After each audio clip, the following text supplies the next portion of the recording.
श्री सतगुरु के पावन चरणों का आशीर्वाद पाकर कुछ निवेदन है प्रस्तुत है।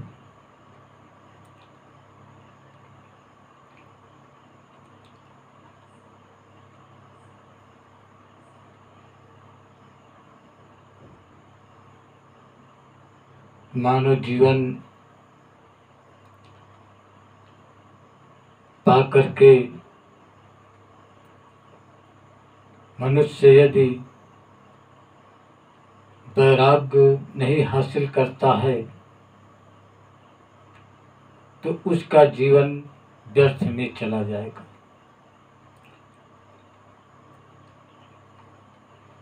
वैराग्य ही जीवन है और वैराग्य ही जीवन जन्म लेने का एक लक्ष्य है। वैराग्य के लिए ही जन्म लिया जाता है और यदि वैराग्य को धारण नहीं किया तो वो मनुष्य नहीं।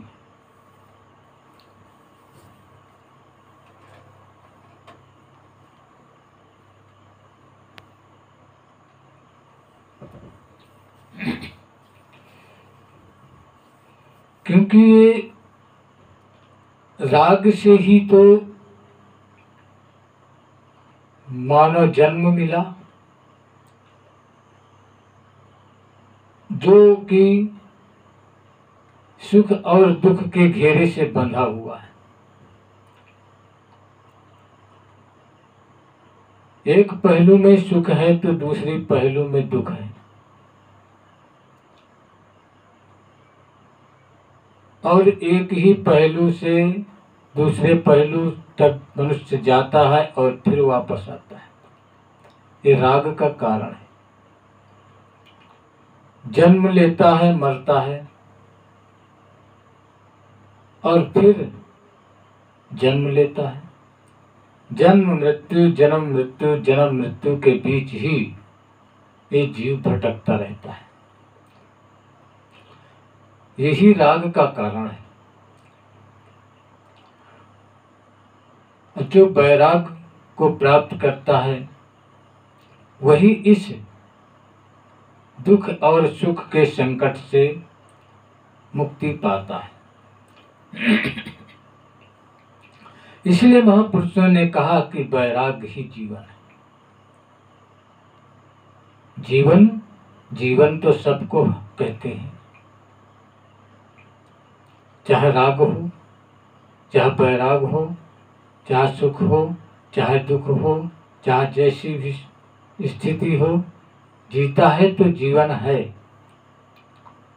जब जी रहा है तो जीवन है, लेकिन जीने का एक लक्ष्य होता है। क्यों जी रहा है ये सोचना चाहिए। कोई दुख चाहता है, कोई नहीं चाहता है। सुख सभी चाहते हैं। इसलिए सुख और दुख के बीच चक्कर में पड़ करके जीना कोई जीवन नहीं है। जीवन वो है कि जो सुख दुख से बाहर हटने का प्रयास करे। ना सुख चाहिए ना दुख चाहिए, इससे हटने का प्रयास करे और वो प्रयास ही करने का नाम जीवन है। उसी प्रयास से जीवन का ये लक्ष्य मिलता है। साहब ने कहा, चाह गई चिंता मिटी मनवा बेपरवाह, जाको नहीं कछु चाहिए सो साहन प्रतिशा।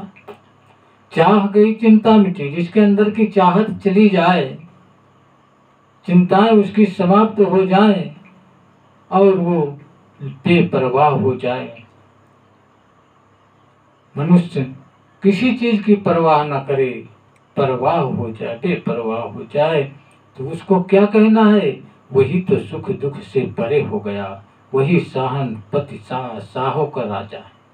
साहों का शाह, राजाओं का राजा है। इसलिए वैराग्य में ही ऐसा होता है कि चाहत चली जाती है, आवश्यकता नहीं जाएगी, चाहत ही जाना है।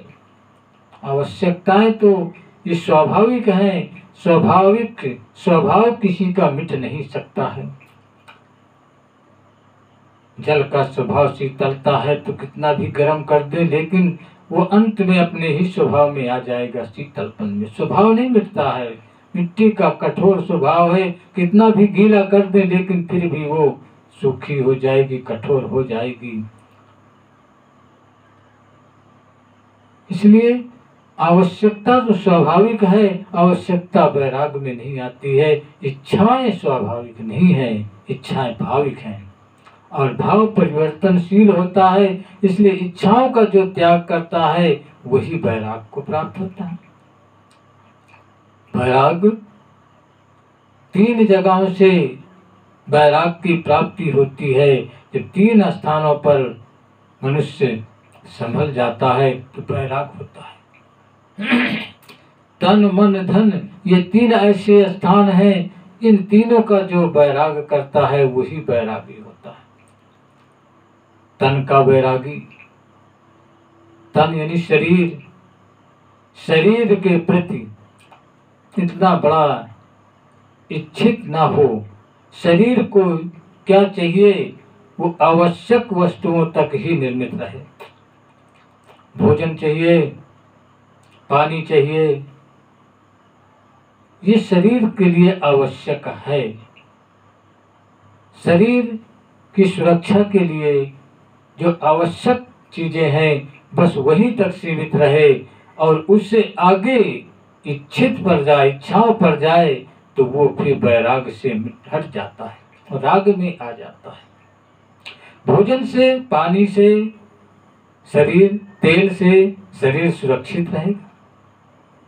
खान पान शरीर की शक्ति के लिए चाहिए, वो शक्ति आवश्यक है, वो खान पान आवश्यक है जो शरीर को शक्त बनाए रखे। लेकिन अब शरीर के लिए अन्य चीजों को, इनसे भी अन्य चीजें चाहिए जिनकी जरूरत भी नहीं है। ऐश चाहिए शरीर के लिए, आराम चाहिए शरीर के लिए, शरीर के लिए तमाम चीजों को एकत्रित करना चाहता है सुंदरता बनाने के लिए। ये इच्छित हैं, वो राग है, वैराग नहीं है। इसलिए शरीर के सिर्फ आवश्यकताओं के ही अंदर रखे तो ये तन का वैराग है। मन का वैराग, मन को क्या जरूरत है, मन को की क्या आवश्यकता है, इस पर विचार कर लें। जो मन की आवश्यकता है बस उसी आवश्यकता के अंदर रहना ही मन का वैराग है। मन विचारवान होता है, मन पर विचार करो, विचार करके मन को रोको। मन कहीं गलत ना जाने पाए, मन कहीं ऐसे स्थान पर ना जाए जहाँ पर कि हमारा अहित हो, हमारे जीवन में दाग लगे, हमारे तन में दाग लगे। ऐसे स्थानों पर मन न जाने पाए, मन को ये रोक लेना ही मन का वैराग है। मन बुरे विचार न सोचे, मन गलत काम के लिए मत कहने पाए, क्योंकि मन कहता ही रहता है, मन हर समय याद दिलाता रहता है, हर चीज की तरफ ले जाने के लिए मन आकर्षित करता है। इसलिए मन को रोकना, मन को गलत जगहों से की ओर सोचना, यही मन का वैराग है। मन से वैराग, तन से वैराग और धन से वैराग। धन आवश्यकता के ही अंदर रहे, आवश्यकता जितनी है गुजर बसर के लिए, जितनी जरूरत है उतने तक तो कोई वैराग है। यदि उससे आगे इच्छा करते हैं तो राग है। धन से हमें क्या है, जरूरत है रोटी कपड़ा मकान की जरूरत है। रोटी कपड़ा मकान कैसा भी हो, उसी में गुजर बसर कर लेना ही बैराग है। दूसरों की परिस्थितियों को देख करके चलना वो राग है। हमारे स्थिति कितनी है, हम अपनी स्थिति के अंदर ही रहें, ये बैराग है।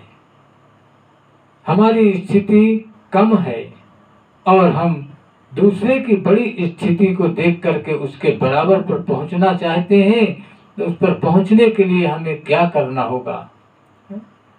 राग में जाओगे, इधर उधर से एकत्रित करके उसके समानता पर पहुंचोगे, लेकिन तुम्हारे अंदर क्या होगा? तुम्हारे अंदर उसका जो दुख है वो भरा रहेगा, हर समय चिंतित रहेगा। किसी से आप धन लेंगे तो उस धन को भरने के लिए, देने के लिए चिंतित रहेंगे। वो धन लेकर के तुम दूसरे के बराबर पर पहुंचना चाहते हो, तो वो दूसरे के बराबर पहुंच करके तुम्हें सुख नहीं मिलेगा, बल्कि और दुख मिलेगा। इसलिए कहते हैं अपनी ही स्थिति में रहना, आवश्यकता के अंदर ही रहना, ये धन का वैराग है। जितना आवश्यक है उतना ही तक धन को समेट करके उतने ही इसमें संतोष कर ले। आ जाए वो अलग बात है। इच्छा न करने पर, प्रयास न करने पर भी अगर मिल जाता है तो वो तो तुम्हारा सौभाग्य है, उसके लिए कोई सोचने की जरूरत नहीं है। नहीं आता है तो आवश्यकता तक ही उसकी कोशिश करें, ये बैराग है। तो तन मन धन तीनों से जिसके अंदर बैराग है, तीनों से की जगहों पर आवश्यकता के अंदर ही जीवन जी रहे हैं, तो उनका जीवन बैरागवान है और वो सदैव सुखी रहते हैं। सुख दुख से दोनों से परे रहते हैं। सुखी की बात क्या है? जब दुख भी नहीं होगा तो सुख कहाँ होगा, और जब सुख नहीं होगा तो दुख कहाँ होगा? सुख और दुख ये तो एक साथ चलते हैं। इसलिए जो सुख दुख से परे है वही आनंद में है, वही आनंद में जीवन बिता रहा है और परम आनंद को प्राप्त कर रहा है। और जो सुख दुख के चक्कर में पड़ा है वो दुखी रहता है। सुख चाहता है, सुख चाहता है और सुख नहीं मिलता है तो सुख के लिए वो चिंतित रहता है, रोता रहता है और उसी चिंता में सारा जीवन बिताता है। अर्थात राग में ही सारा जीवन उसका बीतता रहता है। और जब राग में बीतेगा तो उसको सुख कहाँ मिलेगा? उसको दुख ही दुख मिलेगा और फिर उसका जन्म भी वैसे ही होगा। इसलिए मनुष्य को सदैव जीवन जीने के लिए वैराग्यवान जीवन ही उसका जीवन है, सुंदर जीवन है। रागवान जीवन तो बेकार जीवन है। रागवान जीवन में सुख नहीं है। रागवान जीवन में बंधन बहुत बड़ा है। रागवान जीवन में ही बार बार जन्म मृत्यु के चक्कर में मनुष्य जीव पड़ता है। इसलिए चाहे वो गृहस्थ में रहे, चाहे वो विरक्त में रहे, कहीं भी रहे, लेकिन हर जगह हर समय पर वैराग्यवान रहे, आवश्यकता के अंदर ही रहे, आवश्यकता से बाहर ना जाए। यही उसका जीवन है, वैराग का जीवन है। वही मोक्ष पाता है, वही परमानंद पाता है, वही मुक्ति पाता है। मोक्ष मुक्ति एक ही बात है। वही त्यागी होता है। आवश्यकताओं का त्याग नहीं किया जा सकता। आवश्यकताएं हर मनुष्य के साथ लगकर आती हैं, स्वाभाविक होती हैं। स्वभाव का परिवर्तन नहीं किया जा सकता। जो भाव का परिवर्तन होता है, क्योंकि भाव तो लगाया जाता है, भाव बनाया जाता है। भाव ही राग है, लेकिन स्वभाव राग नहीं है।